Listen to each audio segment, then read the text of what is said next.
O estudo da Torá, que nós paramos pela manhã,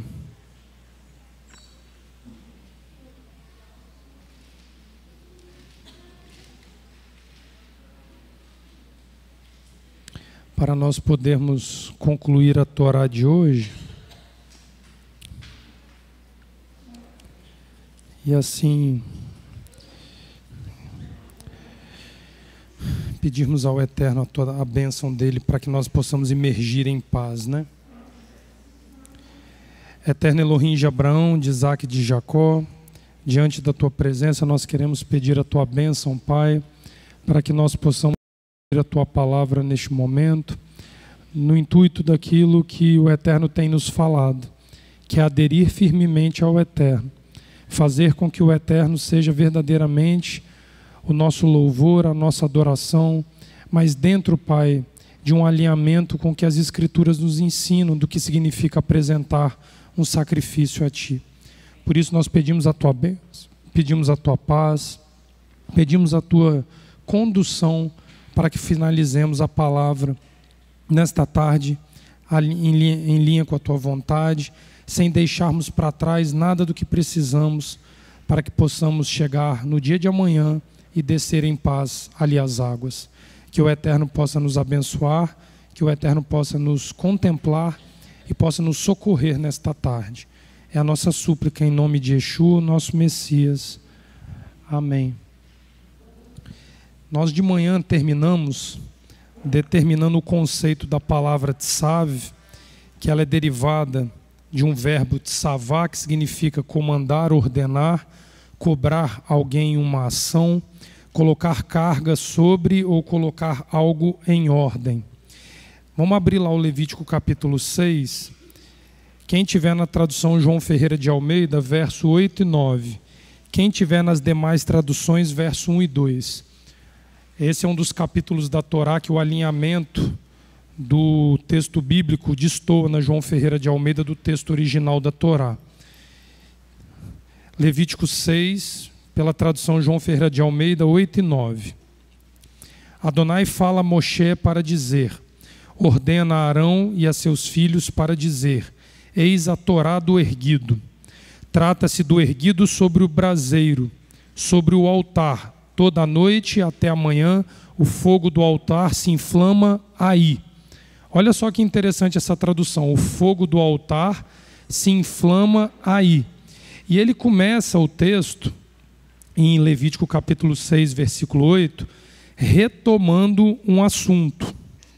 Por que retomando? Porque a Torá do erguido já havia sido dada no capítulo 1, no verso 1. É onde foi tratado o assunto semana passada. Mas observa um detalhe, que a porção inicia-se com a repetição sobre a oferta do erguido.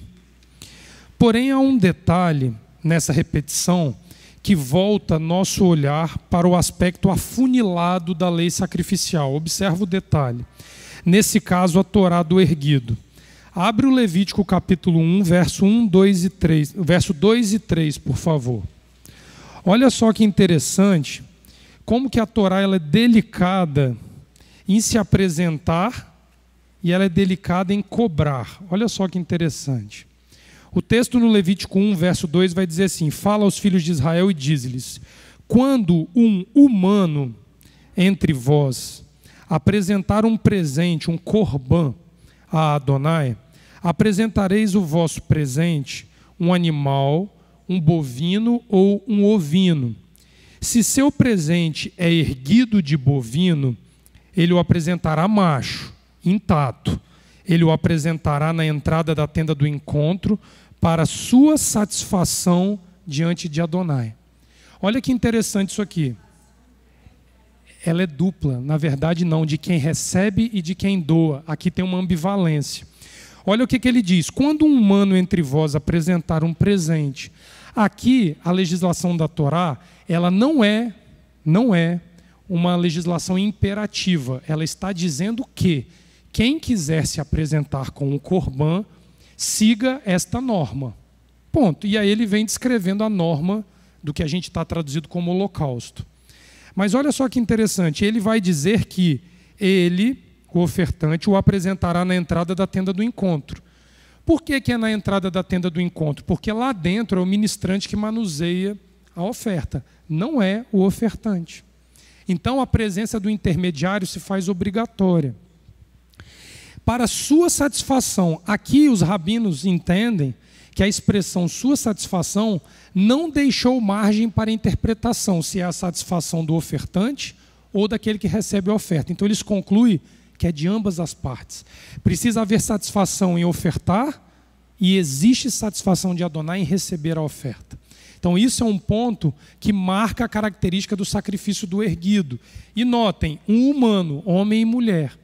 Então o animal que sobe a rampa pode ser conduzido por um homem ou por uma mulher. Isso aqui é um detalhe que é muito importante para a gente entender a continuidade aqui. Notem que no caso do capítulo 1 há uma normativa dedicada à comunidade em geral, de forma a ofertar a oportunidade de presentear Adonai. É uma opção que você tem e que eu tenho. É um direito que nós temos. Mas também já direciona um rito para tal oferta ser aceita. Ela não abre mão do rito, pelo fato de ser aberta a toda a comunidade. Já o capítulo 6, que nós lemos primeiro, se dedica ao humano, homem ou mulher. A expressão ali é Adam, humano, terroso, que optou por sacrificar em prol de Adonai. Por que que aqui ocorre, entre aspas, uma repetição do ensino?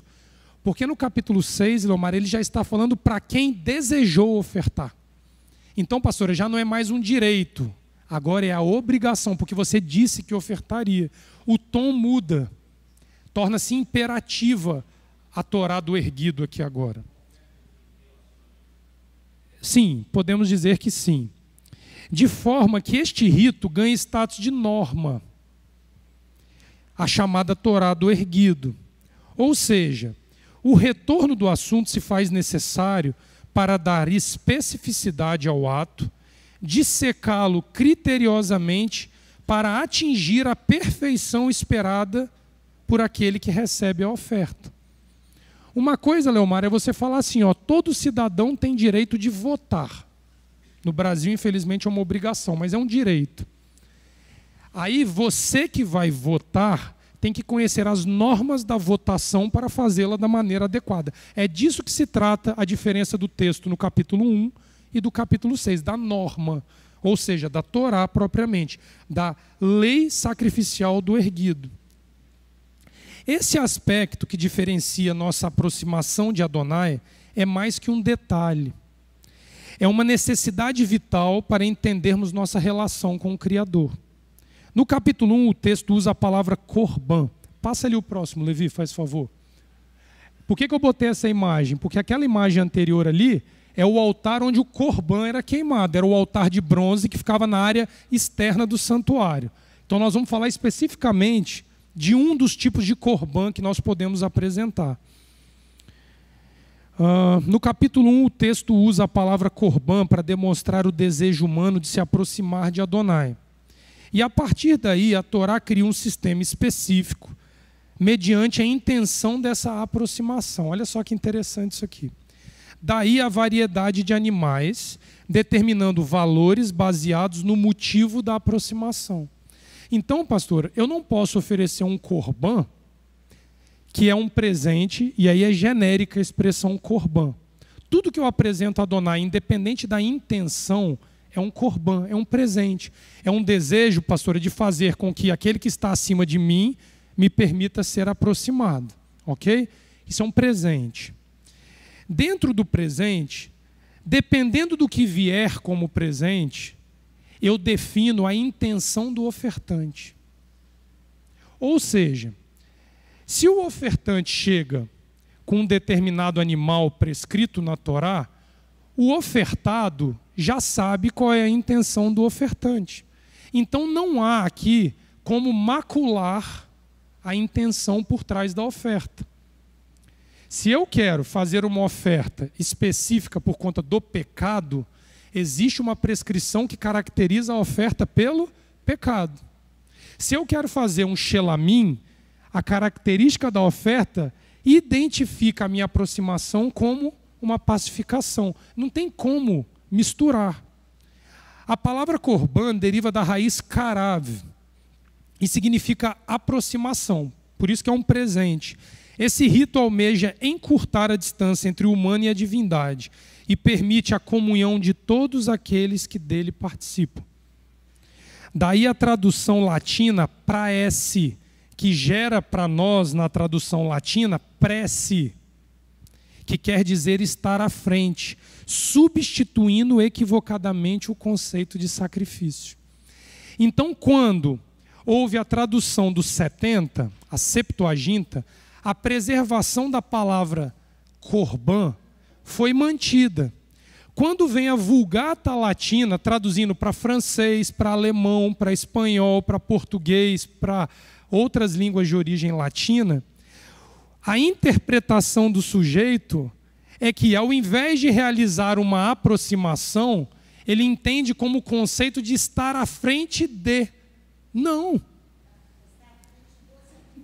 Exatamente. Ocorre um equívoco. E aí, Leomar, o que acontece com isso? Suaviza o peso e o valor que a prece assume.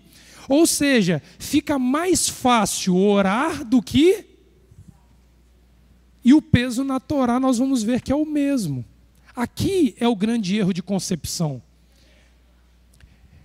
Quando, no período pré-babilônico, Israel sacrificava, havia um esforço e uma demanda física além da demanda monetária. Trazia-se o carneiro, trazia-se a ovelha, trazia-se os pombinhos, o que quer que seja que eu e você fôssemos ofertar.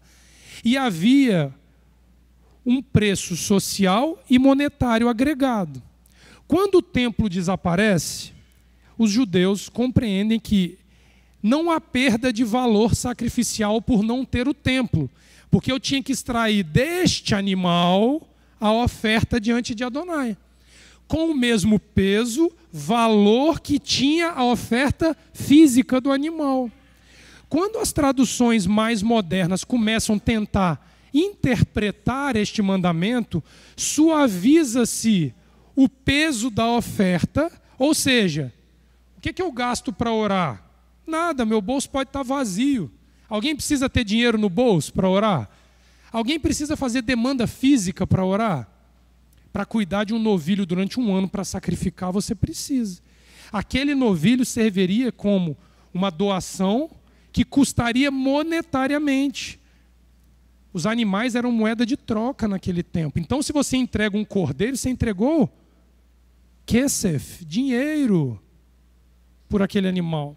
Quando você substitui isso pela prece e você se distancia da lei do Levítico, Leomar, fica mais leve a oração, porque você não carrega com você este peso agregado à oferta original que foi dada. E isso é um equívoco. Isso é um distanciamento do cunho sagrado que a oração tem. Se eu venho para cá para me limitar a gastar só a minha língua e a minha garganta na oração, ela não tem o valor de uma oração que brota do e que derrama. Não. Ô Léo, mesmo a prece, quando ela é espelhada e ela foi instituída pela Torá, mas eu vou lá e retiro da Torá ou a prece como sacrifício, sacrifício da manhã, shaharit, minhá e arvit, eu aí estou sacrificando. Porque eu deixei a minha cama, eu já falei isso aqui não sei quantas vezes, eu deixo a minha cama confortável, eu pego um carro e venho para a congregação. Deixa filho, coletivamente deixa mulher, eu vou orar. Atrasa no trabalho. Exatamente. Você está sacrificando. Mas aí eles decidiram sacrificar lá na montanha, qualquer dia, qualquer hora, a noite inteira. A Torá não diz isso? Não mandou? Não diz isso. Isso, perfeito. A Torá não diz isso. A Torá mandou sacrificar de manhã, de tarde e de noite. De tarde e ao meio-dia, a parte do meio do dia e à tarde.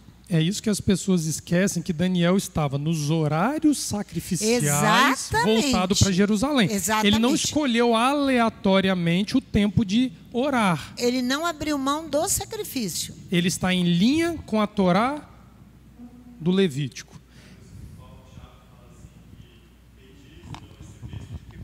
Pediu mal, pediu fora do tempo, pediu da maneira equivocada. Exatamente, perdão, você pede, mas não soube pedir porque você pediu fora de um padrão exigido pela Torá. Exatamente. Aí você não recebe, porque o que você vai pedir é para o seu próprio prazer. Aí então você vai na montanha, na praia, onde você achar que há uma relação entre você e as suas orações. E não esquece de que não existe um padrão. Uma coisa importante que a pastora falou ali é que quando nós estamos em sacrifício, nós falamos e ditamos e oramos e meditamos na palavra.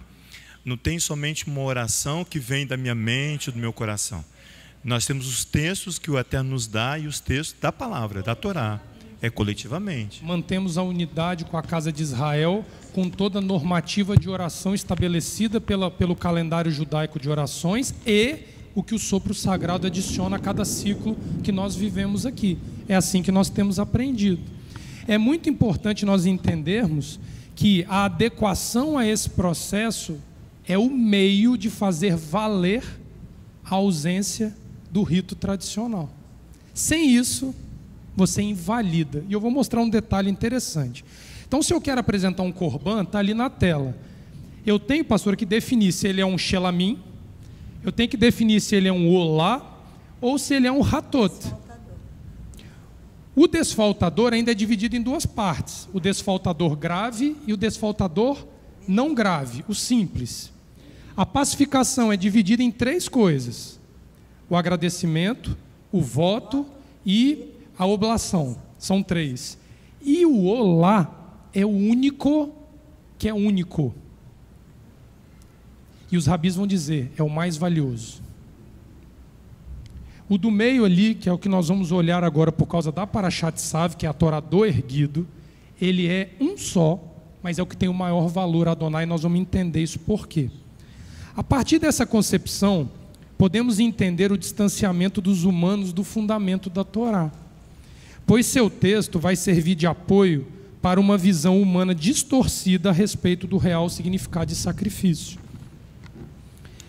Não é à toa que, após mudar o conceito de korban para praece, que gera a ideia de prece, muda-se o nome de mitzvah,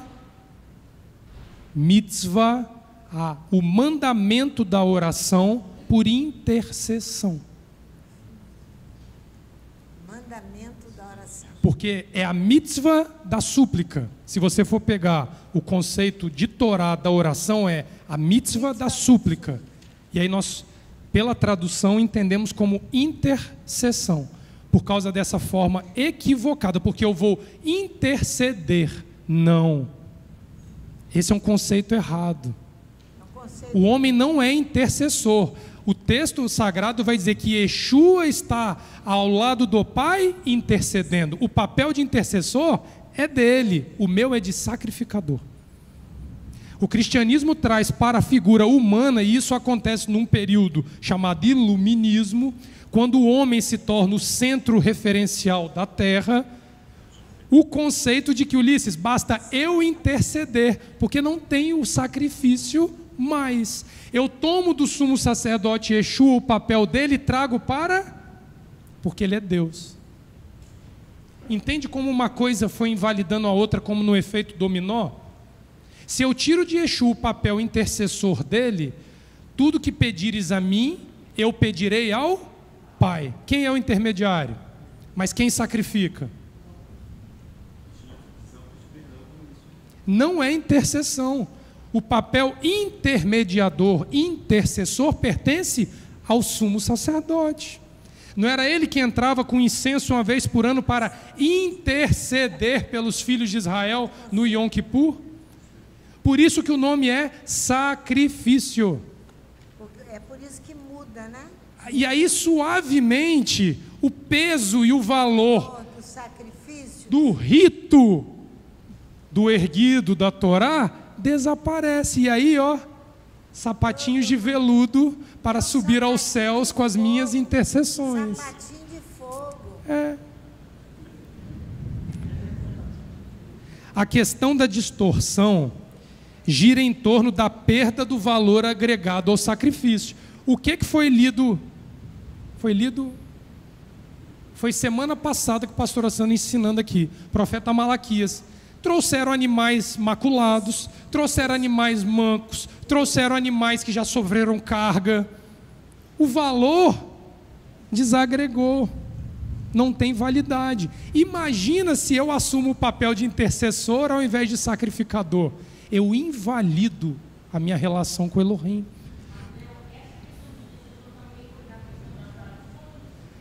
Parte do princípio que, se você assume um valor de prece, você já não assume mais um valor de sacrificador. Ao passo que a necessidade da intercessão é substituída ao homem, ou em alguns casos, e aí eu vou falar especificamente do catolicismo, a mãe de Deus. Maria, rogai por...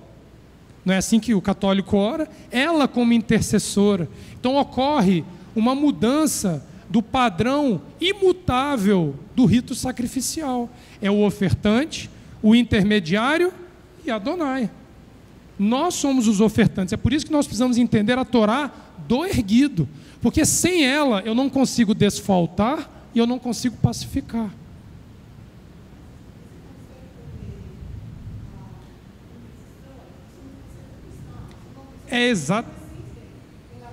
Mas é exatamente isso que eu estou...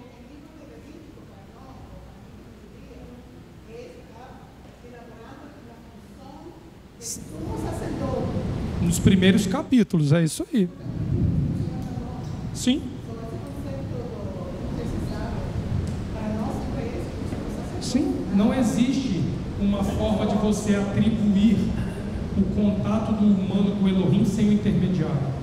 Mas esse é um conceito desvirtuado que muitas vezes, pela ausência do sacrifício físico, muitos incorrem nesse erro. Porque você vai ver, inclusive, Nuris, na própria legislação rabínica, de algumas linhas de pensamento rabínico, o homem sendo convidado a se relacionar diretamente com o Elohim. Isso é perigoso. O homem ainda não tem essa autonomia. Existem próprias linhas dentro do próprio judaísmo que vão dizer que, baseado numa espécie de filosofia derivada da Torá, que o homem, sim, ele coloca-se arbitrando nessa relação. E não. Sim. Aí é o grande perigo. É por isso que eu estou falando, porque a transição ela é suave. Se nós não nos aderirmos firmemente ao sacrifício, nós teremos dificuldade de manter esse relacionamento. Olha só que detalhe aqui. A questão da distorção gira em torno da perda do valor agregado ao sacrifício, visto que palavras custam menos que animais, de maneira que ao passar do tempo, o valor que o ser humano deu ao sacrifício foi resumido ao abstrato, um valor subjetivo. Quanto custa para você orar, Leomar? Tem que ter o mesmo custo do que eu tenho, porque a Torá é uma só. Tornou-se um valor banalizado. Aquilo, Leomar, que era sagrado, foi banalizado. Olha só que interessante esse texto, para vocês terem uma ideia de como isso é sério. Quem tiver um Sidur Sefaradi vai achar isso aqui, ó. Abre lá, Levi, o próximo para mim. Ribon Haolamim. Senhor do Universo. Essa é uma das orações do Sidur, que consta no Shaharit e no Arvit. Ou seja, todos os dias, isso aqui faz parte da meditação de quem adere a sacrifício. Tu nos ordenaste sacrificar a oferenda diária, no seu tempo determinado, e que os sacerdotes estejam em serviço, os levitas no seu púlpito e os israelitas nos seus postos. Mas agora, devido aos nossos pecados, foi destruído o templo, revogada a oferenda diária, e não temos sacerdote no serviço, nem levita no seu púlpito, nem israelita nos seus postos. Mas tu dissestes que compensemos oferendas de touro com os nossos lábios. Compensação significa pagar de outra forma o mesmo valor.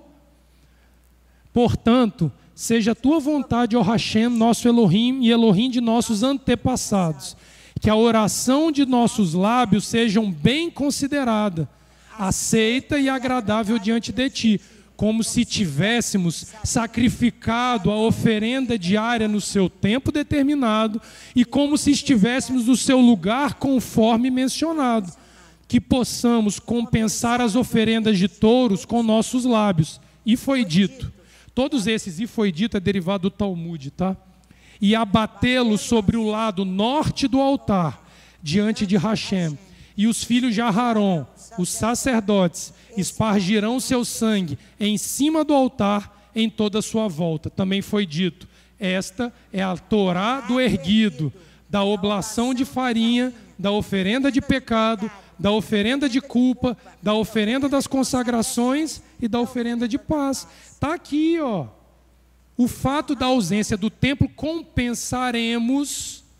O que custar para mim, para que tenha o mesmo valor do que no período do templo, eu pagarei nos dias de hoje. Então, isso aqui eu acho que virou uma situação pacificada já entre nós. O Salmo 19, ele vai dizer assim nos seus versículos 12, 13, 14 e 15. Olha como que o salmista, no capítulo 19, Leomar, compreendeu isso de forma perfeita. Assim, teu servidor é advertido por eles. Na guarda deles, a sequência é múltipla. Os erros, quem os discerne? Dos velados, inocenta-me. Também diante dos arrogantes, poupa teu servidor, que eles não me governem. Então serei íntegro, inocentado de múltiplas carências. Agora olha o detalhe do último verso. Os dizeres da minha boca serão acolhidos. O murmúrio do meu coração em faces de ti, Adonai, minha rocha e meu redentor. Ele bota o valor do sacrifício no lábio do fiel de Adonai, para não ter erro quanto a isso. Isso ficou juramentado após a queda do templo. Isso aqui, ó. Quando o povo judeu compreendeu a necessidade de manter o rito da Torá, mesmo na ausência do Beit Hamikdash, o templo sagrado, ou até mesmo do distanciamento físico de Jerusalém. Mesmo havendo o templo de pé, se houvesse uma distância física que impedisse o homem de subir para adorar, isso aqui agregaria valor na vida do indivíduo. Porque ele promete aí, né, Léo? Exatamente. Promete pagar o preço que for necessário. Agora, o preço é o mesmo. O valor diante de Adonai é o mesmo. Porque o novilho do Leomar de 1 ano tem que valer o mesmo valor que o novilho do Leonardo. Porque a oferta do erguido, ela é única. Nós vamos entender isso agora. Vai lá. Deixa eu te fazer uma pergunta, Léo. Quando você nos traz à memória a questão de nós apresentarmos o nosso sacrifício a um rito estabelecido pela Torá, dentro desse rito tem um local próprio de você apresentar o seu sacrifício.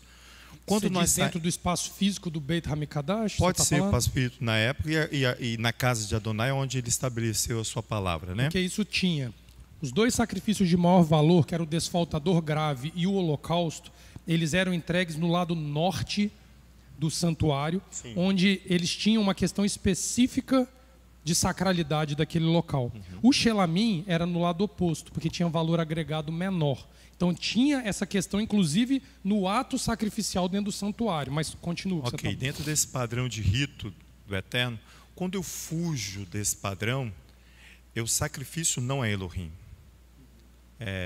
O pensamento é esse, porque quando Moisés ele canta o Salmo 30, lá em Deuteronômio 32, ele diz assim, quer ver? Lá no verso 16, porque Deuteronômio 32 é o canto de Moisés.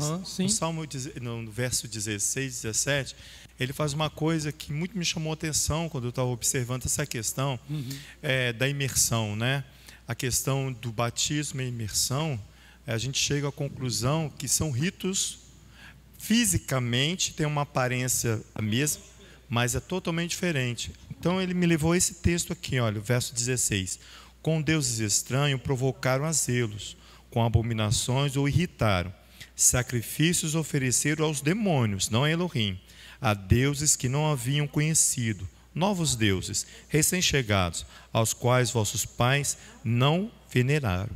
Então a fuga de você não obedecer a um rito estabelecido pela própria Torá, você cria um padrão pobre, você coloca na condição de você estar sacrificando aos a demônios. Isso aí, você vira e não idólatra. a Adonai. É isso aí.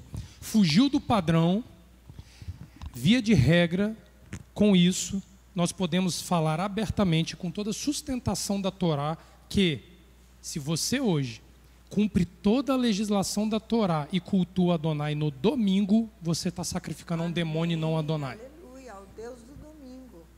Se você está cultuando Adonai num sábado, mas você foge o rito sacrificial, dentro destes termos que o judeu arrocha e cobra do indivíduo, você está obrigatoriamente sacrificando a demônios. Todo o ato que fugir da norma é considerado uma afronta a Elohim.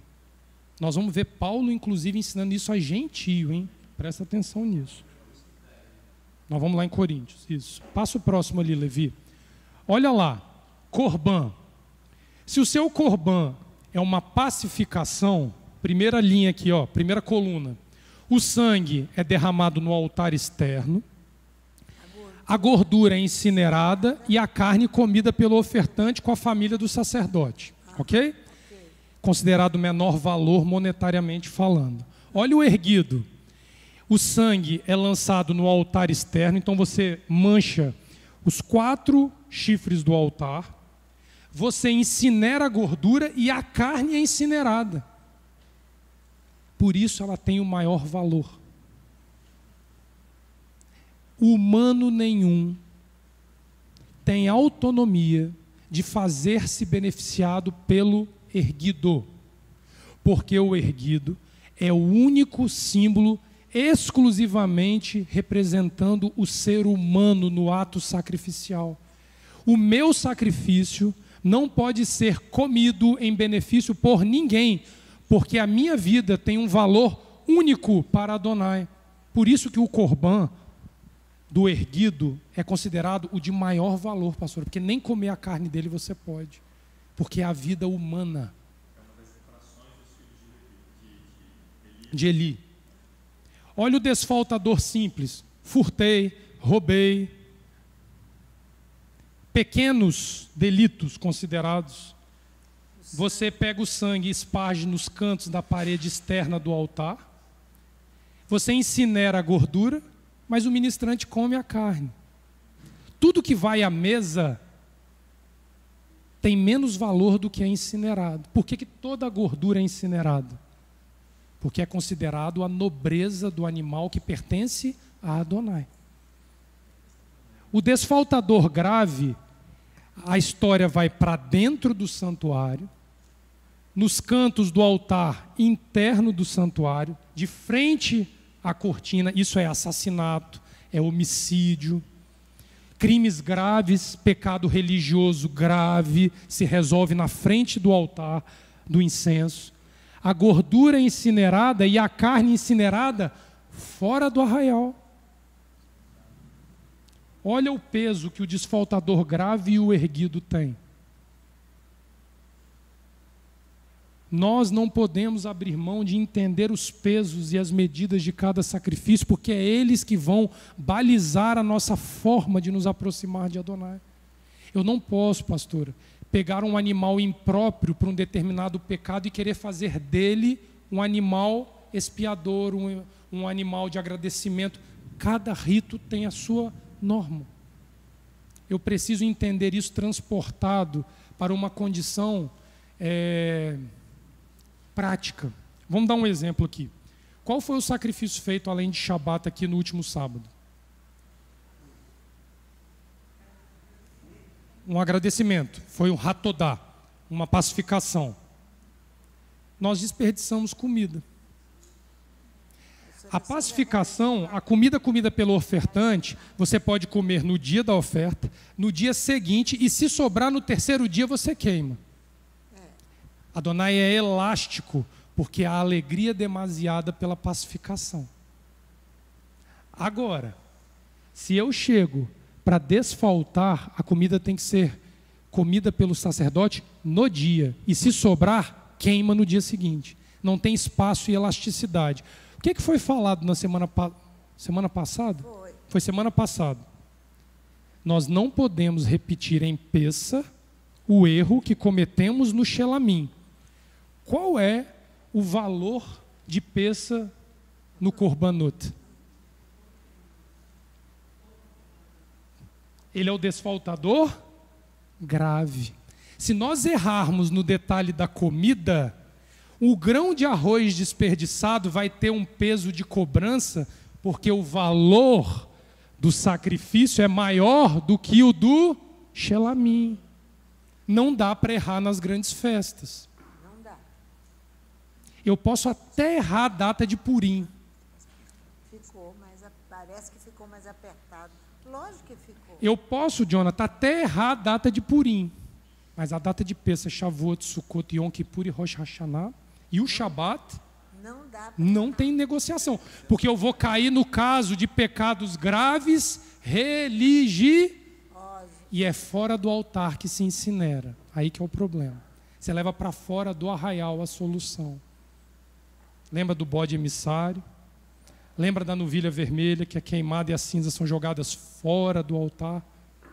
Quando isso acontece, normalmente existe exílio de alguns que participaram do pecado. Custa mais. O pecado é religioso. Vocês lembram no ano que esta casa foi inaugurada 10 anos atrás, o primeiro Pessa? Tudo sem reboco. A comida não pôde ser feita na casa. O que aconteceu? Uma lambança com jantar de Pessa. Teve briga de irmão cobrando, que tomou prejuízo de outro, que não pagou para comer na casa do um. Lembra disso? Vocês acham que aquele Pessa passou da altura desse telhado aqui? Fomos reprovados em Pessa. Tenho certeza absoluta. Não conseguimos, pastora, concluir o sacrifício. Celebramos aqui, mas e era Pessa. E aí vem o apelo. Eu não vou dar nada além das caixinhas de refeição separadas previamente informadas. Por quê? Não tem margem para erro. Porque o Corban de Pessa é único no ano.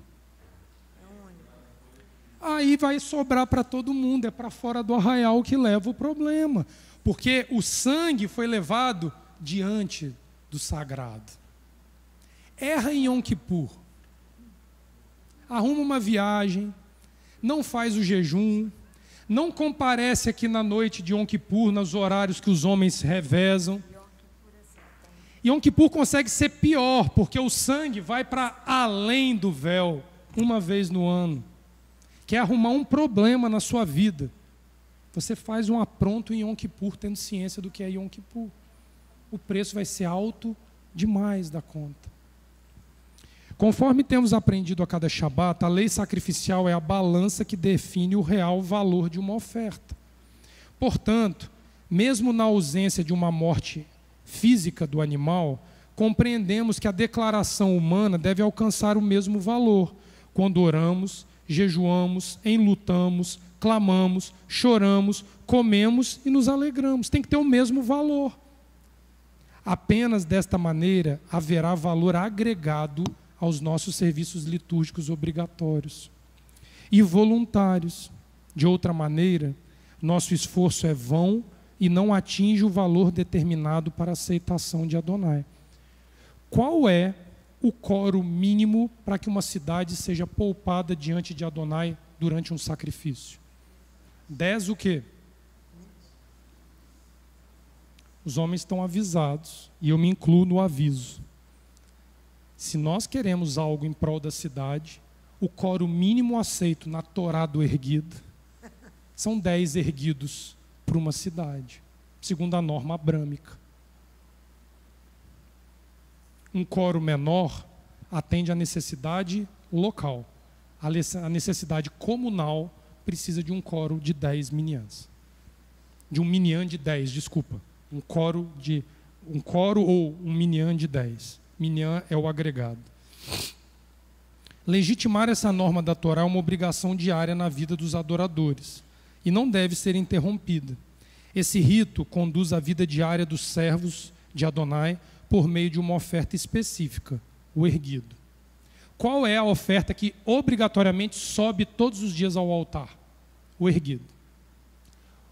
O desfaltador sobe quando ocorre a falta. Se não tem falta, não tem desfaltador. A pacificação ocorre quando eu quero votar, eu quero fazer uma oblação ou um agradecimento. Então, isso normalmente não é diário. Qual é a única que é diária? Dos sacrifícios. Olá. Olá, no hebraico, significa subida, subir para, elevação, erguer, ascensão ou degraus.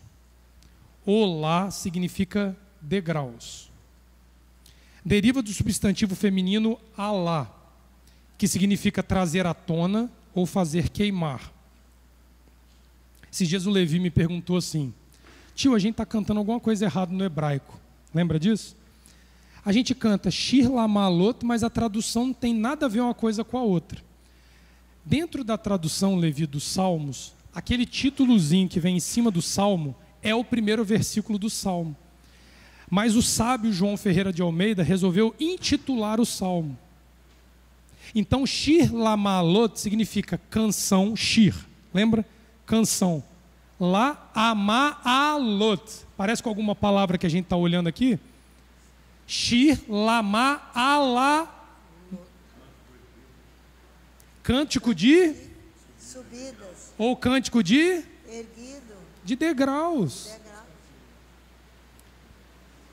Shir Lamalot, ou cântico de ascensão, ou cântico de degraus, é o nome que se dá ao conjunto de salmos entoados pelos ofertantes para subir a escadaria do templo.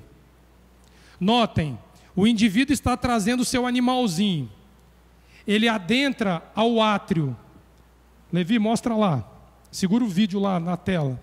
O átrio era a área comum do tabernáculo, onde homens, mulheres, crianças e gentios eram autorizados a entrar. Só que aí, Leomar, quando eu adentro, olha lá, ó, o santuário, volta ali, Levi, no iniciozinho, congela lá no início, isso, só tenta tirar esse, não, roda o vídeo só para tirar os escritos de cima e pausa de novo, vê se ele vai sair aí, aí, segura, só por um pouquinho, é um detalhezinho só, Levi, que vai ser, é a transição. O santuário se encontra no meio, tem problema não, deixa aí, Levi. O santuário é a parte do meio. Aquele grande pátio vazio ao redor chama-se pátio ou átrio, tá certo? Ali gentios, homens, mulheres e crianças judias podiam frequentar. Era ali que Yeshua ensinava, no pátio. Ele não era, Ulisses, ensinador de privilegiados. Ele ficava no meio do povo ensinando. Aqui, ó, no desenho, é o pórtico de Salomão, onde diz inúmeras vezes, Yeshua estava andando no pórtico de Salomão e era Hanukkah. É aqui, ó, essa parede aqui, ó. O santuário no meio era de uso reservado dos levitas e dos sacerdotes. O ofertante vinha, Leomar, com o seu animalzinho amarrado. Ele tinha que subir 15 degraus de ascensão, olá, para se erguer diante de Adonai e entregar ao oficiante a sua oferta. Mostra lá, Levi.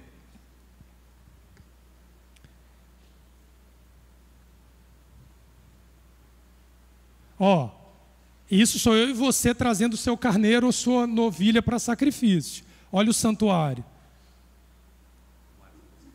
Até aí as mulheres podiam chegar. E aí que elas cantavam os salmos de degraus.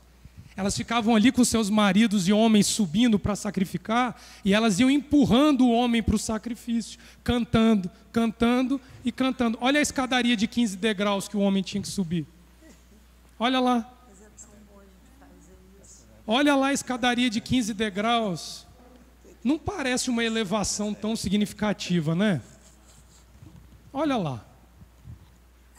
Olha que bonito isso aqui. Em cada degrau, o ofertante parava e salmodiava. Por isso oramos do Salmo 120 ao Salmo 131 de cada degrau. Olha lá que coisa linda. Olha lá.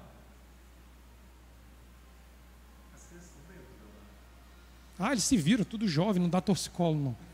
Eles são tudo menino saudável, graças ao Eterno. Olha lá, pastora. Daqui para frente é o ato sacerdotal. Como que eu vou romper isso aqui com a oferta na mão sem passar pelo sacerdote? Era proibido. Pode deixar rolando, Levi, se você quiser.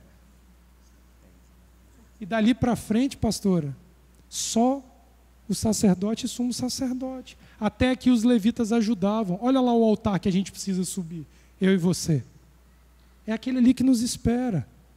Aquela ali que se conclui a Torá do erguido. De manhã e de noite, de manhã e de noite, de manhã e de noite. Ma'alá, shir lama'alot. Ma'alá é uma ação derivada do conceito de Alá, Olá. E literalmente significa uma jornada para um lugar mais alto. Figurativamente, um pensamento que surge. Ou concretamente, uma condição de elevar-se. Literalmente, um degrau ou uma marca de nível, mas figurativamente, uma superioridade de posição. Quando eu subo ali aqueles degraus e cumpro o rito, eu estou em posição superior ao Leomar? Não, a mim mesmo. Eu saio de uma posição aqui, pastor, e eu mesmo me supero. Eu mesmo me supero a cada degrau. Esse é o valor agregado ao sacrifício. Eu me torno um homem, uma mulher melhor a cada degrau que eu subo, cumprindo o rito. Em cada um dos 15 degraus, o ofertante salmodiava, agregando palavras emanadas dos lábios, o valor sacrificial proporcional ao motivo de sua subida até ali. Notem o vínculo entre valor que sai da boca e o que ele carrega nas mãos. Ele subia cantando, porque o valor do que ele carregava nos braços tinha que ser o mesmo daquilo que saía da sua boca. Segundo a exegese hebraica, dentre as 3 ofertas sacrificiais possíveis de ser apresentada, a de maior valor religioso era o olá, o erguido. Esse sacrifício tem o valor da vida humana agregada a ele. Ou seja, algo tão valioso que não podemos mensurar. Era obrigatoriamente queimado e não era consumido por ninguém. Quando assumimos essa realidade, entendemos que não há possibilidade de nos aproximarmos de Adonai de outra maneira, a não ser assumindo uma morte diária conforme o rito da Torá. Esse é o valor das orações diárias pela manhã e ao anoitecer. Desde que o valor das palavras que emanam dos lábios alcance o mesmo valor do animal, sombra do valor da nossa própria vida. O resultado perfeito desse cumprimento ritual insere o ser humano na doutrina conhecida como ressurreição dos mortos. É aqui, ó. Porque o animal morre todo dia, em vida. Para que haja um constrangimento humano de matar animal atrás de animal, quando eu e você deveríamos estar morrendo. E também nos encaminha àquela que ocorre após a sepultura, conforme Ezequiel capítulo 37. Esta morte diária do eu, do animal, Yeshua ensina a um judeu chamado Nicodemos. Você precisa morrer e nascer de novo. João capítulo 3, todos vocês conhecem. Mas mestre, eu vou ter que voltar para o ventre de minha mãe? Não. Você tem que cumprir um ritual de sacrifício nos mesmos moldes que Moisés instituiu no tempo dele. Qual era o problema de Nicodemos? Conhecia a Torá de forma rasa. Não tinha concepção do valor agregado do sacrifício ao que ele praticava religiosamente. Ele era um judeu ortodoxo, ele era um fariseu. Ele era um religioso. O religioso não foi capaz de entender o peso que a oração ganhava, porque ele desatrelou o valor sacrificial. Um judeu fariseu ortodoxo. Sem esse processo em andamento, geração após geração, cria-se uma lacuna não preenchida nos pilares que sustentam a vida bíblica na questão institucional. Qual é a questão institucional que fica uma lacuna? O Shabat é o Shabat. O templo está erguido. Qual é a lacuna, se você não cumpre o rito? O sacerdócio. Este último depende da iniciativa humana de submeter-se ao rito levítico. Dos 3 pilares da vida judaica, o Shabat, o templo e o sacerdócio, só o sacerdócio depende da iniciativa humana. Se eu desagrego o valor, Leomar, eu deixo capenga a minha vida diante de Adonai nesse aspecto. Esse afastamento do rito conduz o humano a criar teorias próprias a respeito do texto sagrado. E assim desenvolver um modelo de vida espiritual adequado à sua própria compreensão da Escritura. Quando eu tiro de mim o peso agregado ao sacrifício, eu crio uma cultura na minha cabeça de que o que eu der está bom. E, na verdade, o caminho deveria ser o contrário. Abre lá Marcos capítulo 7 para vocês verem os religiosos em prática. Isso. Paulo diz: o que eu quero fazer eu não faço, mas o que eu não quero... Olha o religioso como que ele é um problema para a comunidade. Marcos capítulo 7, do verso 6 ao 13. Olha qual é o problema, pastora, de eu me contentar e dar aquilo que eu acho que é suficiente nessa hora. Nossa, esse achômetro aí, né? Nossa. É diferente de eu fazer uma oferta voluntária. Se a cozinha estiver precisando de 10 quilos de feijão, eu dou 8 porque eu tenho condição de dar 8. Isso é uma coisa. Desagregar valor determinado do sacrifício é outra. Cuidado com isso. Uma coisa é doação, outra coisa é sacrifício. Cuidado. Quem foi católico, criado em igreja católica como eu fui durante 12 anos, vai lembrar que, pelo menos na catequese do meu ensino, dízimo não precisa ser 10%. Você dá o quanto você pode dar. Não. Dízimo é quanto? 10% da produção. Dou o que doer. 10%. Agora eu quero fazer uma maaser, uma oferta. Aí Ulisses, eu dou aquilo que eu tenho condições de doar. É diferente. Respondeu-lhes Yeshua: bem profetizou Isaías a respeito de vós, hipócritas. Como está escrito: este povo honra-me com os lábios, mas o seu coração está longe de...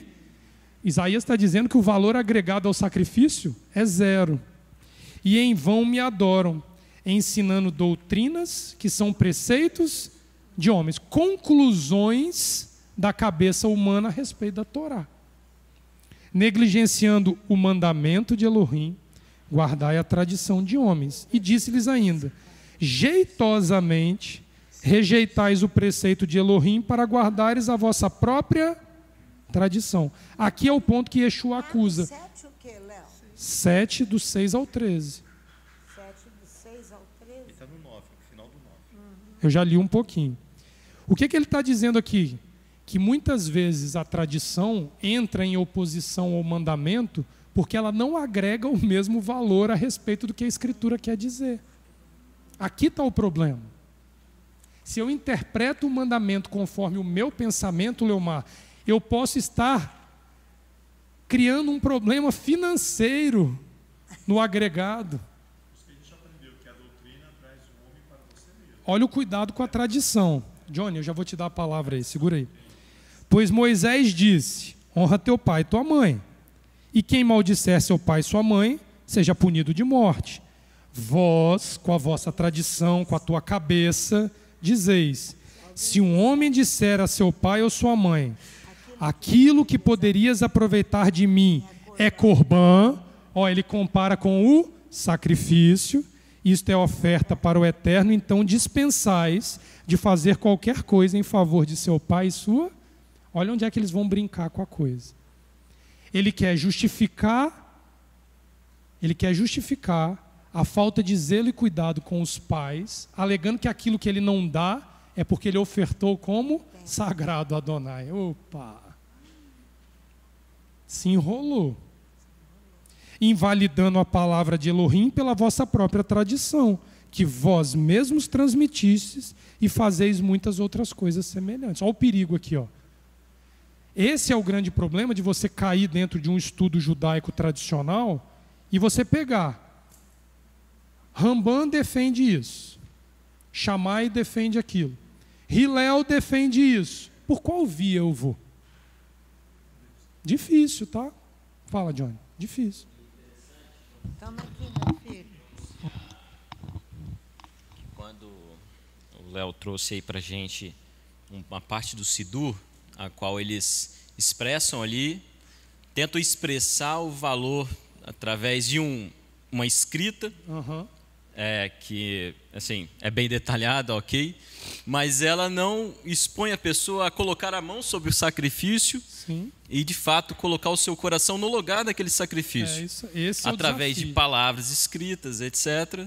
Eles tentam substituir, mas não substitui. Exatamente. Né? Porque lá mesmo em Levítico, quando ele fala do holocausto, ele fala assim: e porá sua mão sobre a cabeça para que seja aceita a favor dele. Então, quer dizer, havia uma ação mesmo no sacrifício, antes, mesmo naquele momento, havia uma ação física, mas também uma verbalização e uma sobreposição, uma consciência. De uma consciência. Mesmo naquela época. É isso aí. Quanto mais hoje. Exatamente. De que a gente não tem. Porque antes de degolar o animal, ele botava a mão sobre a cabeça, confessava o seu pecado e degolava o animal. E que vai em partida e vai no mesmo ponto que o salmista, lá no Salmo 51, ele cita que o sacrifício eterno não quer, mas sim um coração quebrantado e contrito, etc. O Salmo 50 da Paraxá semana passada: como eu carne de bodes, tomo eu sangue de touros, sacrifica para mim o agradecimento. O que ele quer dizer com isso?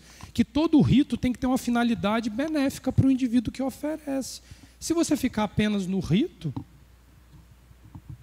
sem o agregar, desde o início houve o agregar da consciência ao ato. O problema é que quando tirou o ato, a consciência ficou vazia. Ficou mais leve. Esse que é o perigo. Podemos afirmar, assim, que esta concepção errada é a gênese do que conhecemos como sistema religioso. Olha aqui o nosso problema lá na penitenciária. Ó. Um desdobramento da vida humana, descompromissada com os ritos sacrificiais da Torá em sua essência. Está aí uma boa definição de religião. Podemos afirmar que esta é a gênese do que conhecemos como sistema religioso. Um desdobramento da vida humana, descompromissada com os ritos sacrificiais da Torá em sua essência. Todo o islamismo, o judaísmo e o cristianismo nascem da mesma essência, abrâmica. Os três se desviam do sacrifício. Os três. Invalidando assim a essência do mesmo. Tornou-se um sistema religioso. Todo o conteúdo produzido pelas religiões, mesmo que baseadas na escritura sagrada, que é o caso do islamismo, do cristianismo e do judaísmo, é proibido de ser consumido pelo humano que devota a vida ao eterno. Essa prática religiosa é considerada abominável e capaz de dizimar gerações por consequência da sua absorção. Se você admitir para você, para dentro da sua casa, um sistema religioso, saiba que você coloca em risco todas as gerações a seguir de você. Abre o Êxodo 34. É esse que é o problema, pastor. Por isso que lá no início de manhã, o que nós falamos? Que cada geração tinha que se legitimar. Léo, então hoje quando você vê aí os próprios irmãos dizendo o sobrenome é Corrém, é uma exaltação a uma descendência, é pura. Segundo a Torá, se não for legitimada em sua geração, não tem valor. Nossa, pai. Essa é a briga para chegar no fim da história, de não é à toa que o nome do seu pai era Levi. Essa é a minha briga que tira o meu sono há 4 anos. É isso. Que eu não vou descansar enquanto não terminar. Por causa da legitimidade. Depois eu conto essa história com mais detalhe para vocês. Êxodo 34:11, Leomar, vamos lá. Guarda para ti o que eu mesmo te ordeno hoje. Olha o que a Torá vai falar. Eis que eu expulso de diante de ti o Emori, o Quenani, o Iti, o Perizi, o Ivi e o Evusi. Guarda-te de firmar pacto com o habitante da terra para onde vais, que ele não seja armadilha no teu seio.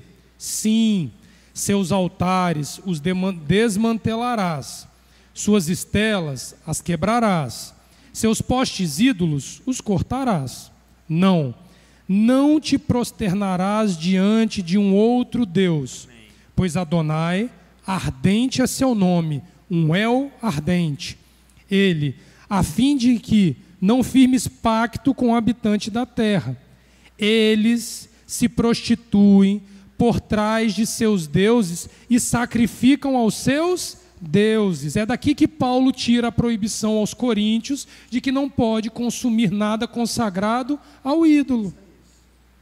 Ele te clamará por ti, comerás de seu sacrifício, tomarás de suas filhas para teus filhos, suas filhas se prostituirão por trás de seus deuses e farão teus filhos se prostituírem por trás dos seus deuses. Aqui o problema, ó. Esse problema aí, Léo, se estende. Gentileza, pastora. Esse problema se estende. Não temos hora. Eu agora estou assim. Não temos Esse hora. problema se estende gravemente, até Paulo dizer lá, todos nós não estivemos debaixo da mesma nuvem, capítulo 10 de 1 Coríntios. Todos nós não comemos a mesma comida do mesmo pão espiritual, mas muitos não foram aceitos. É isso que ele diz, estou falando com outras palavras, mas é isso que ele diz. Capítulo 8 de 1 Coríntios, ele fala tudo, ele se estende, esse negócio vai longe. Comer comida sacrificada a ídolos. Esses jovens aí não devem saber disso. Aprender isso. Comer comida sacrificada ao ídolo é todo rito pautado na Torá que descumpre a essência do rito. Exatamente. Você está sacrificando a qualquer coisa, menos a Adonai. Aí você fica achando que é só aquela comida que foi oferecida aos orixás. Ao camarão. Não. Que você comeu. Não, porque vai por isso daí também. Por exemplo, não, eu me isento de comer o camarão, mas eu não consigo dissociar um pensamento vil de um santo.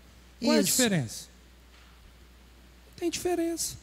Aí o perigo é achar que você vai pegar uma rede de despacho, vai aproveitar a carne do arreio e vai jogar o resto. O perigo é esse? Não é só esse. Esse é o mais primitivo dos problemas. Primitivo e primário. O problema está por trás do que foi sacrificado.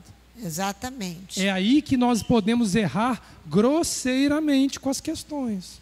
Deixa eu ler o 1 Coríntios, 2 versículos. Nós não temos hora. 2 versículos aqui de 1 Coríntios, capítulo 10. Não estou esquentando a cabeça. Não tem tempo, né? Não tem hora, né? Não tem. Está chovendo. Coríntios 10.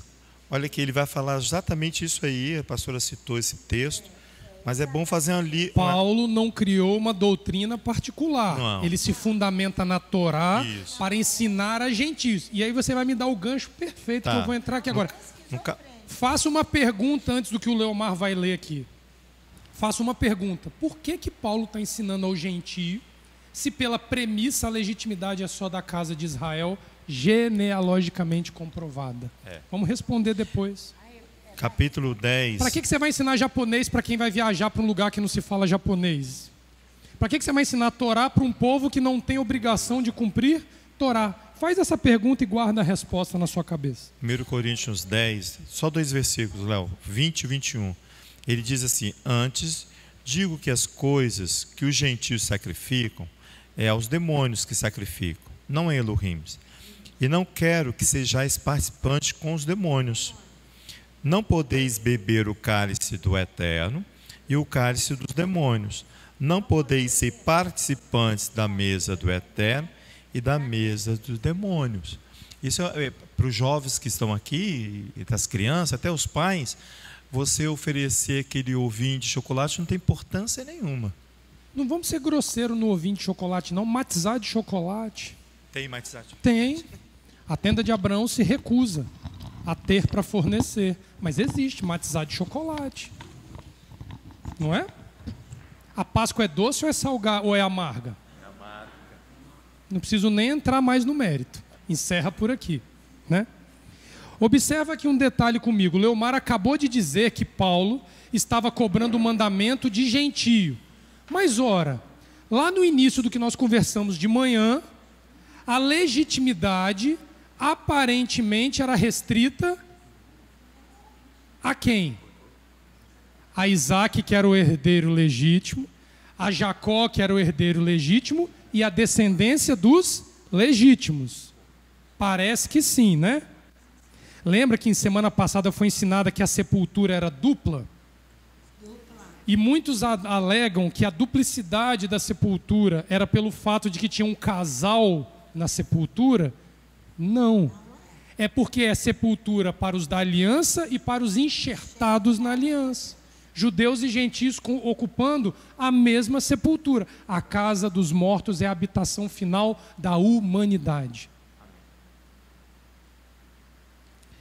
Esta separação exigida do povo hebreu foi estendida aos gentios que desejavam servir ao Elohim de Israel, segundo a orientação da Torá e o rito que a precede. Ou seja, essa imersão sacrificial, a compreensão de uma vida por sacrifício, é o ponto de partida para separar tudo que é considerado santo daquilo que não é.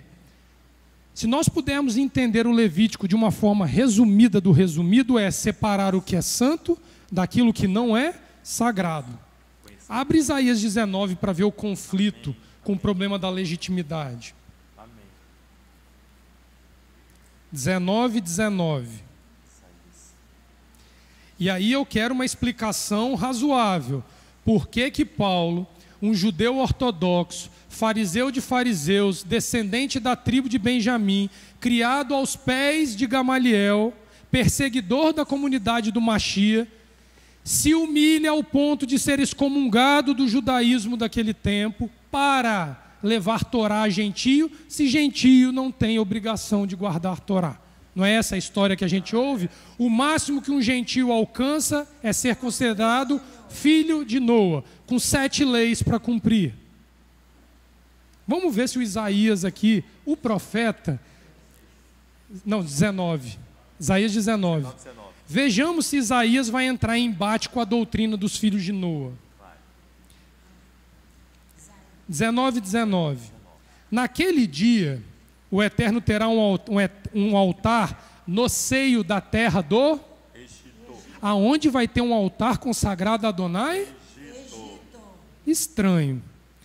E uma coluna se ergirá ao Eterno na sua fronteira. Servirá de sinal e de testemunho do Eterno dos exércitos na terra do Egito. Ao Eterno clamarão por causa dos opressores.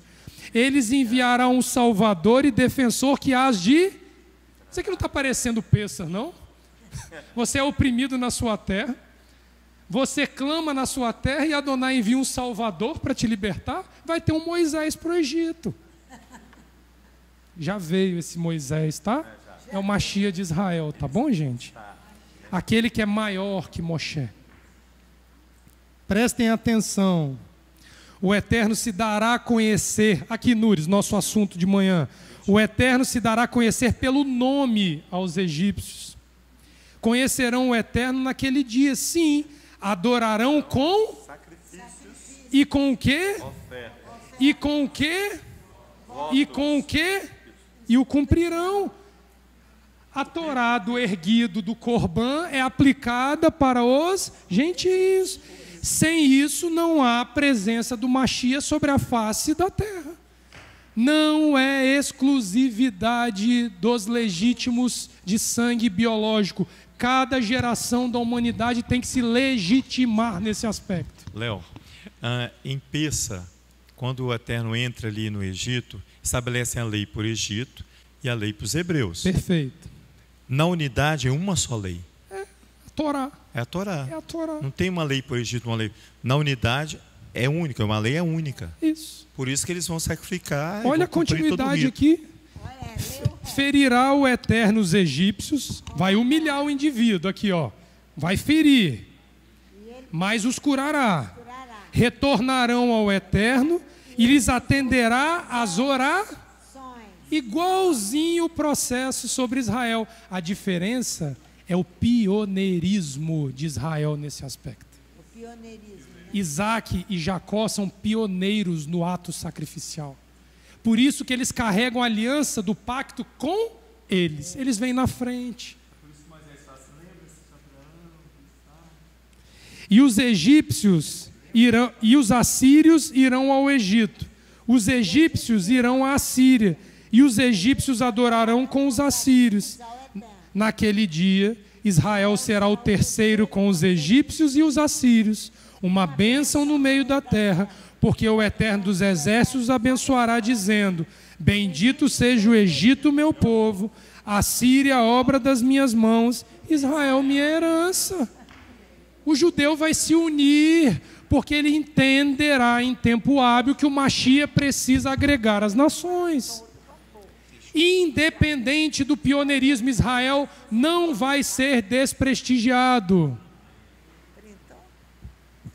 O ponto alto do livro de Vaikra é a separação voluntária entre as coisas sagradas, as comuns e as profanas, a ponto de criar uma conduta comum aos servidores do Elohim único, seja ele hebreu de sangue ou não.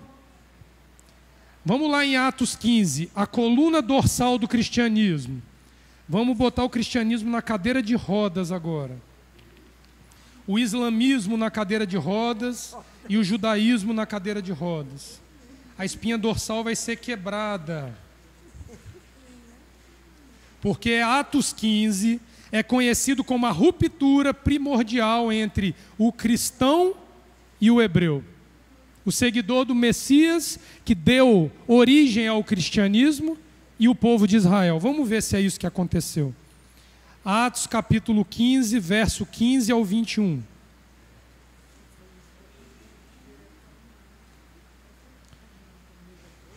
Verso 15. 15. Conferem com isto as palavras dos profetas, como está escrito. Aqui o texto está se referindo a que escritura? Ao Segundo Testamento? Aos profetas, está se voltando para o Tanar. Então, está em linha com o que a casa de Israel crê.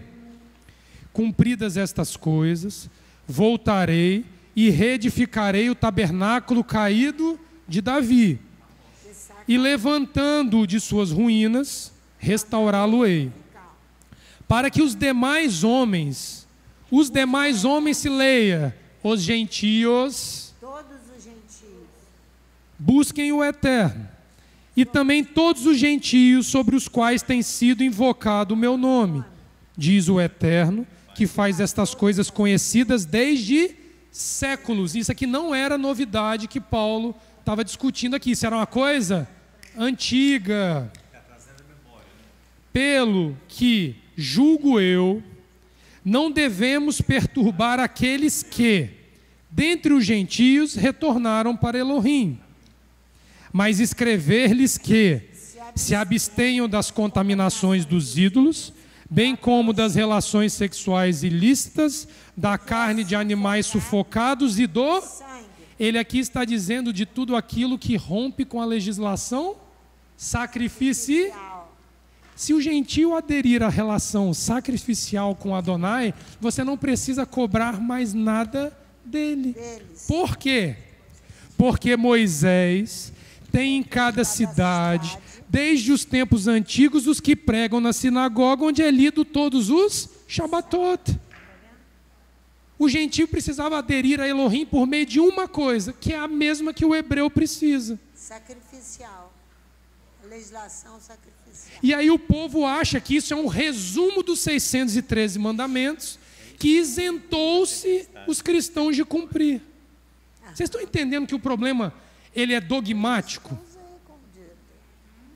Se a lei de sacrifícios norteia toda a relação do homem com Elohim, o que Paulo está dizendo é: não perturbem os gentios com nada além dos sacrifícios, porque o resto ele aprende ouvindo Moisés, Shabat após Shabat.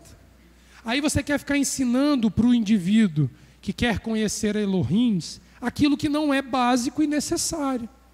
Aí você ensina se o talit joga 3 vezes para cá e 3 vezes para cá, antes de botar.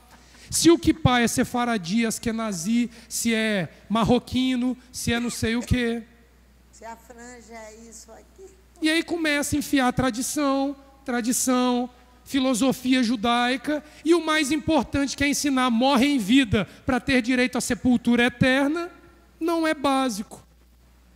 É o mesmo que eu chegasse para estes meninos aqui. Qual foi a primeira matéria de hebraico que vocês aprenderam? Primeiro módulo. Fala alto, Hannah. Alfabetizar. Aí eu começo com eles perguntando um monte de coisa. Eles não são alfabetizados e eu vou dar para eles aquilo que eles precisam como base, o alfabeto. É isso que querem fazer com os gentios? Pegar o gentio, ensinar tradição, cabala, oralidade, e o básico que é, seja como Abraão, um pactuador de sacrifício, que é o básico.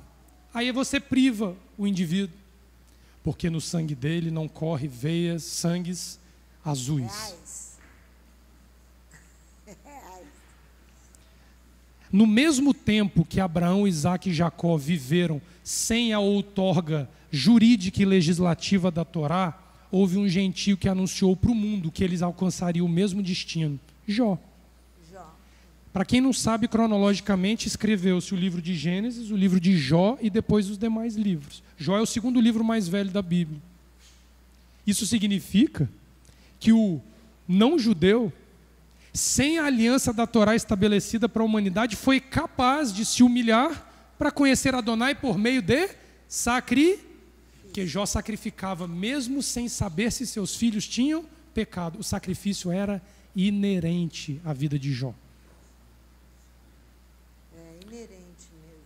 Precisamos entender definitivamente que os rituais sacrificiais da Torá são o único meio no qual o homem e a mulher têm para pactuar sua vida com Adonai. Porque é legítimo desde os tempos abrâmicos. Usar a Torá sem o ritual sacrificial em sua forma plena é apenas um pretexto para se aproximar de Adonai, porque ressalta o caráter ilegítimo assumido pelas religiões abrâmicas que disputam a posse e o direito sobre Jerusalém. Bota lá, Levi. Faz favor. Não? O próximo, depois do vídeo. Olha lá.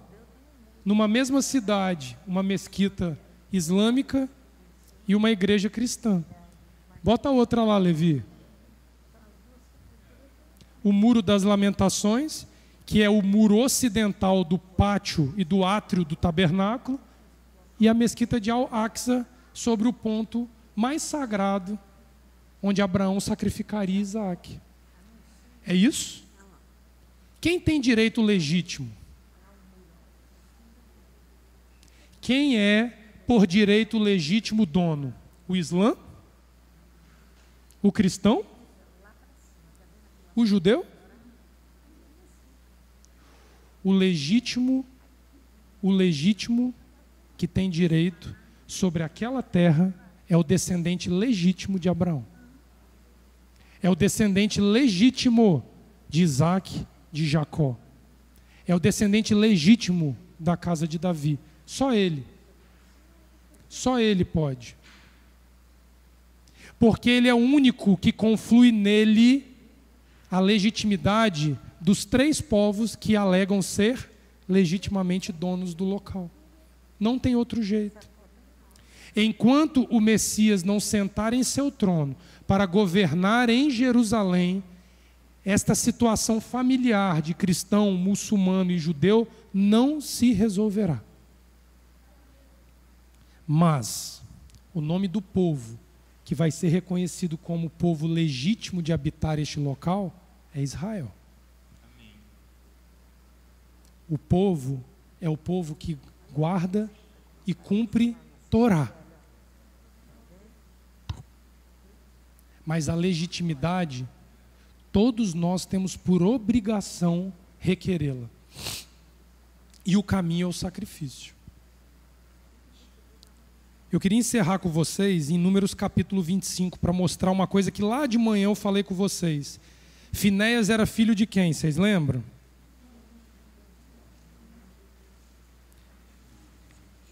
Finéias era filho de Eleazar, então ele era neto de Arão. Sendo neto de Arão, ele perdeu o direito de ter legitimidade sacerdotal, porque ele nasce antes da instituição ser dada aos filhos de Eleazar e Itamar.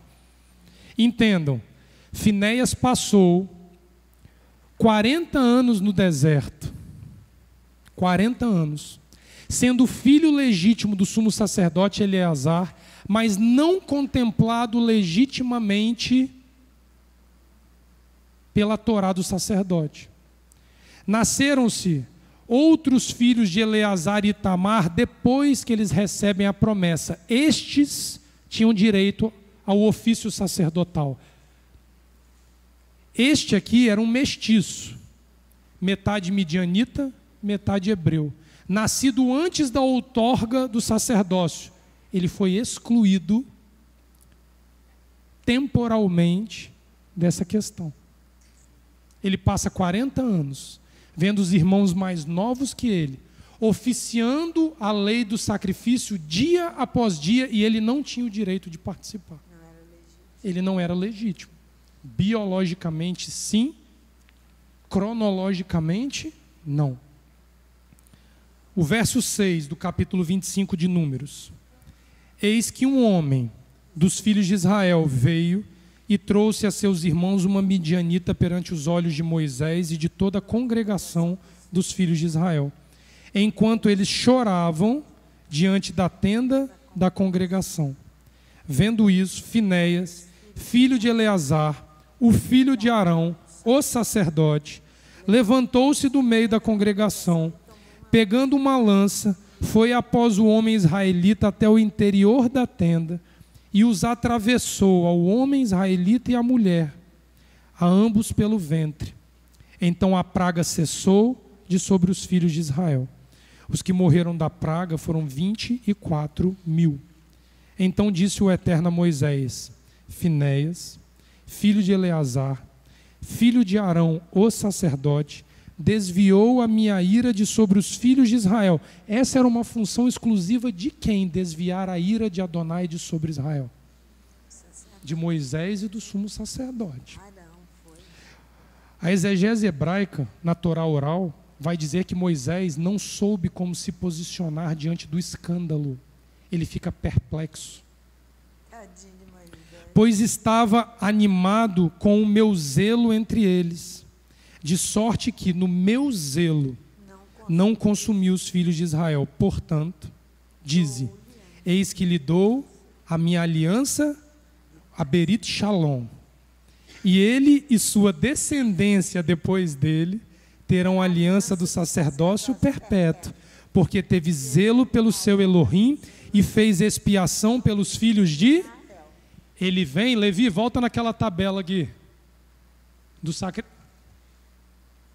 Ele vem e desfalta a falta grave sem ser legitimamente de direito fazê-lo.